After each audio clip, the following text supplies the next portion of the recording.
this is important, and this is basically worth $1 million. It can get you that admission, it can get you that job, and I'm pretty sure graduating from a top-notch university, you are gonna earn $1 million in no time.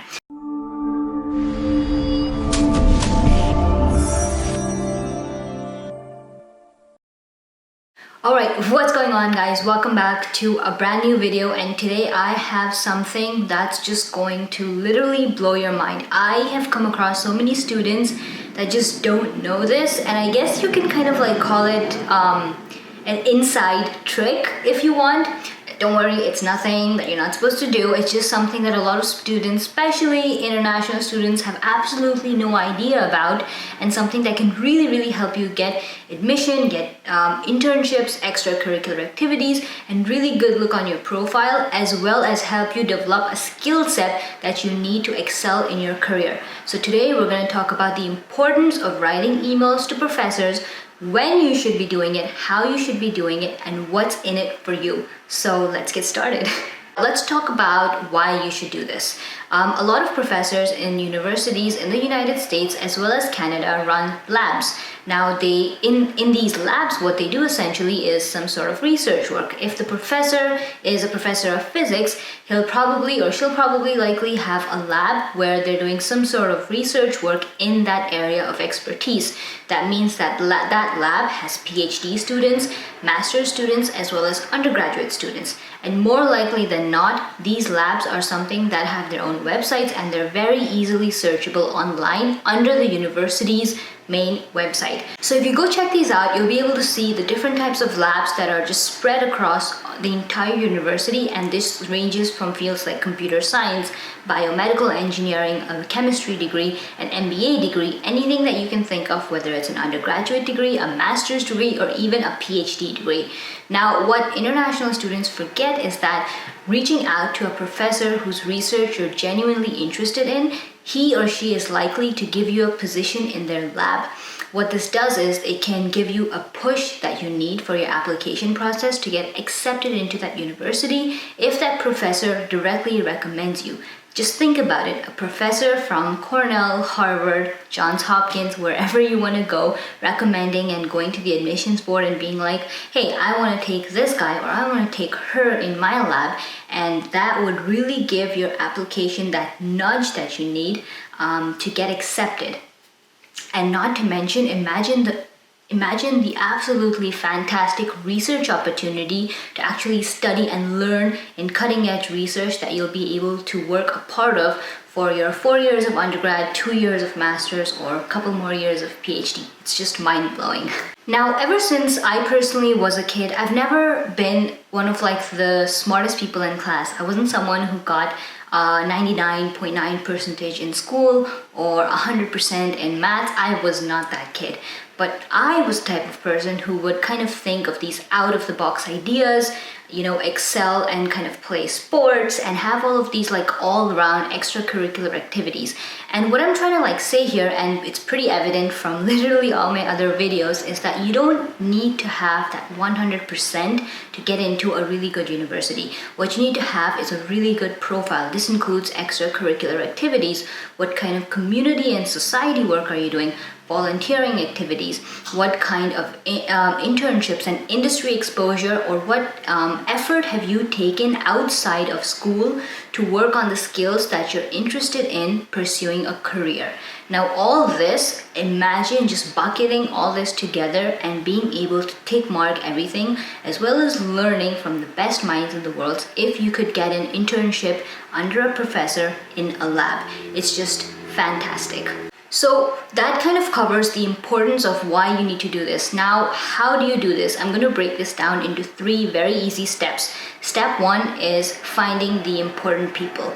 I mean, no offense, I know that everyone is important when it comes to a university and they have their own skill set. I'm talking about finding the important people specifically for you so that you can kind of learn from them and develop the skills that you want to excel in your career. Now, in my previous videos, I've spoken about co-op opportunities, TAs, RAs, all sorts of international research opportunities like the AIBN, the MyTax research program, and all of these things, which is great. But at the end of the day, if you think about it, there are only so many programs, and the ratio of the number of students applying and just the spots in these programs just doesn't make sense. Not everyone's going to get that position. So now the point here is what you need to do as step one is try to make a list of things that you're interested in. This can be things that you already know and you want to improve upon, absolutely new skills that you're just interested in learning. Make that list, and after that start going through universities, shortlist according to departments, and try to look for these labs that have similar research areas of what you're interested in. Pinpoint, there's not going to be just one or two. You'll definitely find a lot of them in each university, and just kind of like start bucketing them together. Making a list of those labs that you're interested in is step number one. So now that you know where you want to apply, step two is actually applying. And that's where this is important, and this is basically worth $1 million.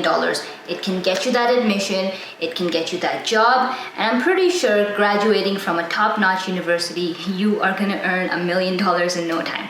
But in all fairness, of course, you're not literally physically going to write them a letter. I mean, this is just my internet bill, but what I mean to say here is you're gonna write them an email, and that's step number two. Now I'm gonna read out a very, very direct and absolutely bad email that you should never, ever, ever write if you're writing to a professor.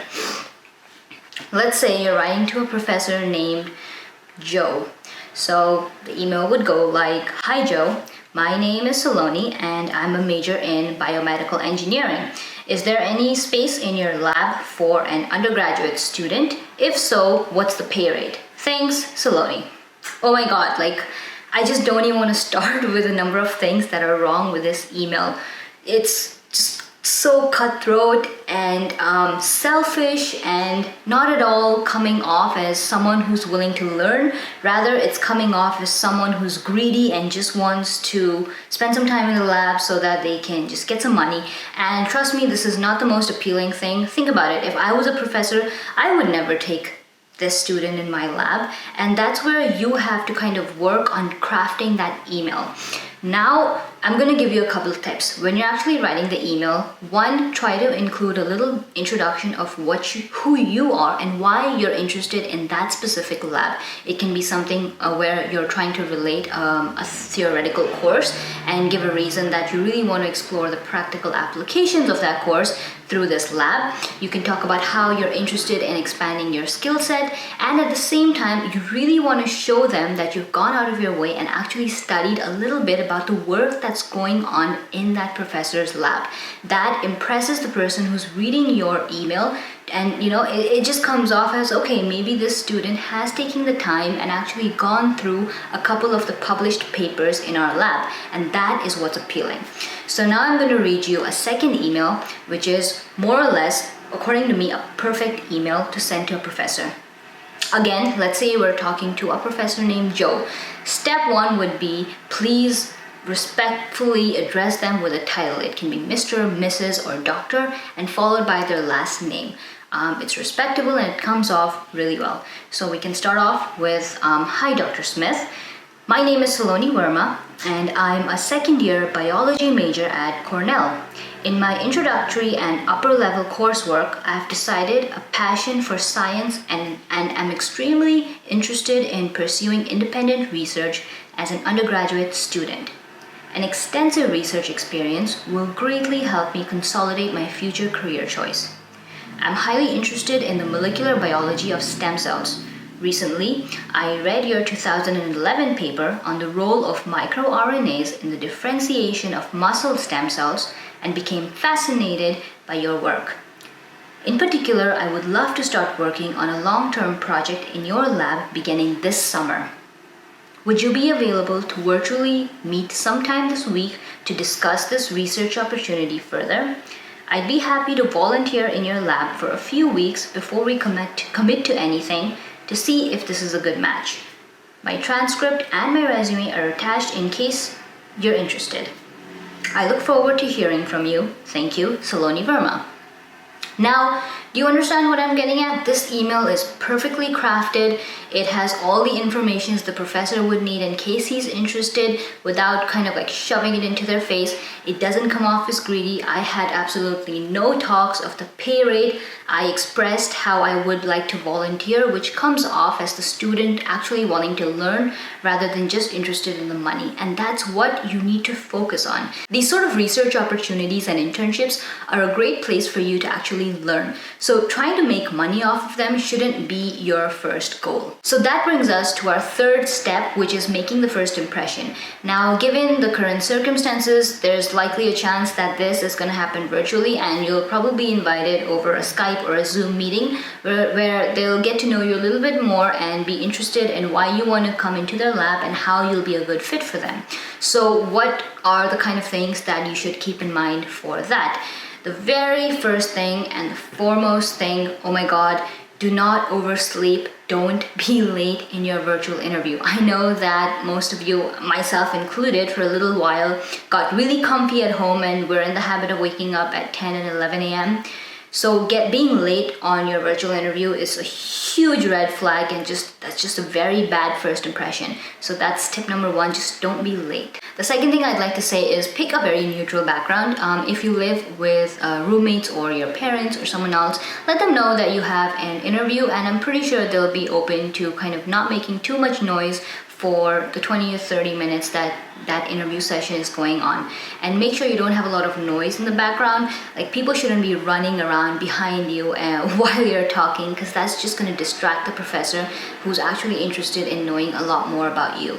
And the third thing that I want to mention, and this is something that really impresses professors, it's my secret pro tip, okay? Trust me on this.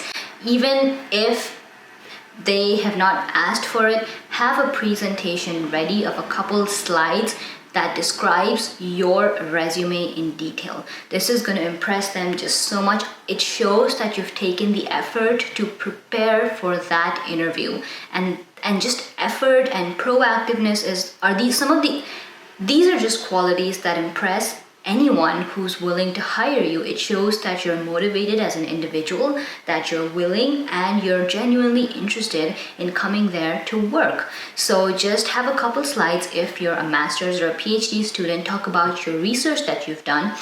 Put in a couple pictures. If it's published research work, talk about the skills that you have and how you would fit into their lab. The goal here is to try to sell yourself and convince them that you're a good fit. Before we sign off on this, I do want to mention that this sort of like whole process that I explained, it's not just for internships or research possibilities. Imagine you're a master's student, an undergrad, or even a PhD, reaching out to a professor beforehand and expressing genuine interest in working in their lab can go a long way in getting that admission for you. So it not only just adds on another like tag on your resume, which it very well can, and there's like nothing wrong with it, I don't think so, but it can really help you also get an admission into a really good university. So keep that in mind, and this is something that I've used a lot, and even right now it just helps with networking. The more people you know in your area, your skill set, the more network you're gonna have, the more connections you're gonna have, and in the long run, that's what comes in handy. And I hope that this video helped you guys in some way or another. If you have any questions, drop them in the comment below. As always, I try to go through all of them. But that's pretty much it for this video. If you haven't subscribed, please do consider subscribing to the channel. We're growing like crazy. We're almost about to hit 10,000 subscribers, which is literally insane. But thank you so much for watching. Like the video, share it with your family and friends, someone who might find this useful, and I'll see you guys in the next one. Bye.